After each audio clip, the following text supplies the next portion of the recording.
Pembiasaan tanpa penyadaran itu sia-sia. Coba deh, berhenti sejenak dan resapi kalimat ini.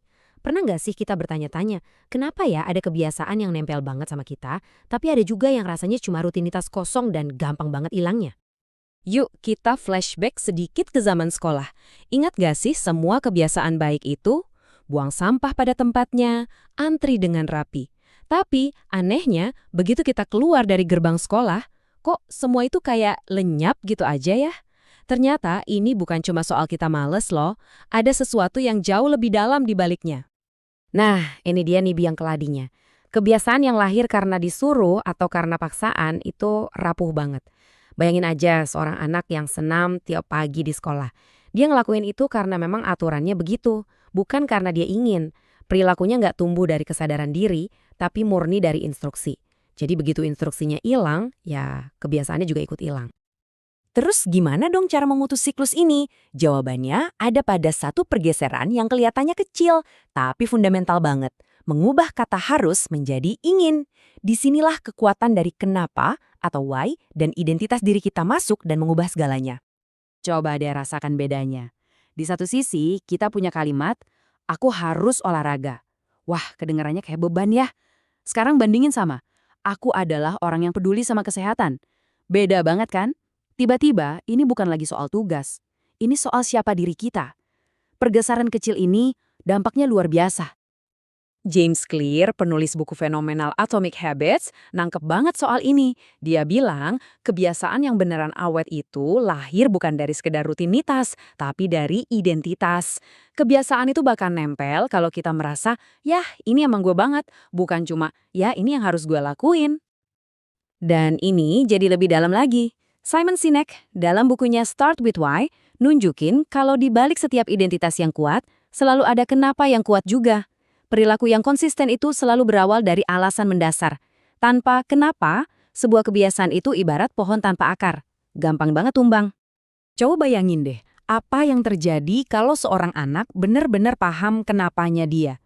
Tiba-tiba, perilakunya itu bukan lagi karena disuruh, tapi jadi otentik, datang dari dalam. Motivasinya jadi lebih stabil, nggak rapuh lagi, karena nggak tergantung sama pengawasan orang lain.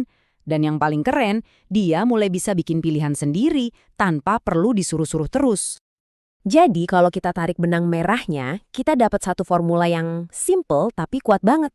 Pembiasaan aja itu nggak cukup, harus kudu wajib digabungin sama penyadaran. Nah, kombinasi inilah yang jadi resep ajaib buat perubahan yang beneran bisa bertahan lama. Oke, ini semua kedengarannya bagus ya di teori, tapi gimana caranya kita benar-benar numbuhin kesadaran ini di dunia nyata, misalnya di sekolah? Jawabannya mungkin ada di tempat yang nggak kita duga selama ini. Kegiatan kokurikuler. Inilah jembatan yang kita butuhin buat ngubah program jadi karakter. Yuk, kita berhenti menganggap kokurikuler itu cuma kegiatan tambahan. Anggap aja itu sebagai laboratorium karakter. Ini adalah ruang aman di mana siswa bisa bereksperimen, ngerasain langsung konteks dunia nyata, dan nemuin kenapa versi mereka sendiri. Disinilah nilai-nilai itu berubah dari yang tadinya kewajiban jadi sebuah pilihan sadar. Oke, biar nggak ngawang-ngawang, kita langsung aja bedah contoh nyatanya. Kita akan lihat sebuah misi, gimana caranya mengubah tugas makan sehat yang sering kali ngebosenin jadi sebuah penemuan pribadi buat para siswa. Ada kerangka kerja yang sederhana tapi efektif banget. Prosesnya ini dirancang dalam 4 langkah yang gampang diingat. Imagine atau bayangkan, find atau temukan, do atau lakukan, dan share atau bagikan. Setiap langkah ini ngebawa siswa selangkah lebih dekat buat nemuin kenapa pribadi mereka.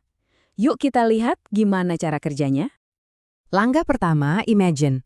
Ini bukan soal ngasih aturan, tapi soal mancing rasa ingin tahu. Jadi sekolah ngundang ahli gizi bukan buat bilang, kalian harus makan sehat. Bukan, tapi buat ngajak mikir, coba deh bayangin, sekeren apa ya rasanya kalau badan kita dapat bahan bakar yang tepat? Ini mengubah semuanya dari awal. Selanjutnya, langkah kedua, find. Pengetahuan dari kelas tadi langsung dibawa ke lapangan, kantin sekolah. Mereka jadi semacam detektif makanan, nyelidikin apa aja sih yang dijual, mana yang paling laku, dan gimana perbandingan harganya. Tiba-tiba, isu makan sehat ini jadi nyata, jadi personal dan relevan buat mereka. Dan ini dia momen kebenarannya. Langkah do.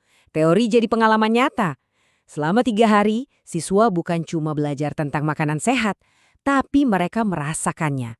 Mereka mencatat gimana perubahan energi, fokus, bahkan suasana hati mereka. Nah, disinilah kesadaran itu tumbuh. Bukan dari buku, tapi dari dalam tubuh mereka sendiri. Terakhir, langkah share. Ini lebih dari sekedar pameran tugas loh. Waktu mereka bikin poster dan ngejelasin kenapa mereka, disitulah perasaan diolah jadi pemahaman.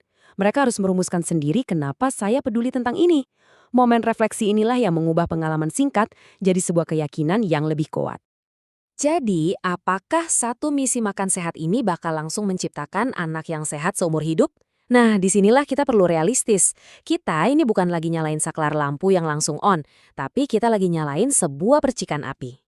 Seperti yang James Clear ingatkan, perubahan sejati itu kayak numbuhin tanaman, butuh pengulangan yang konsisten, butuh lingkungan yang mendukung, dan identitas itu tumbuhnya pelan-pelan, hari demi hari. Nggak ada jalan pintasnya. Jadi, inilah yang harus kita ingat. Kegiatan seperti ini bukanlah solusi ajaib. Perannya jauh lebih penting dari itu. Ia adalah pemantiknya. Ia adalah percikan yang menyalakan api rasa ingin tahu dan membantu seorang anak menemukan kenapanya sendiri. Dan dalam perjalanan panjang pembentukan karakter, percikan pertama itulah yang paling penting. Dan ini membawa kita pada sebuah pertanyaan besar untuk kita semua. Selain makan sehat, di area mana lagi ya kita bisa menciptakan percikan ini? Di mana lagi kita bisa membantu siswa-siswa kita beralih dari harus menjadi ingin? Jawabannya ada di tangan kita. Dan kemungkinannya tak terbatas.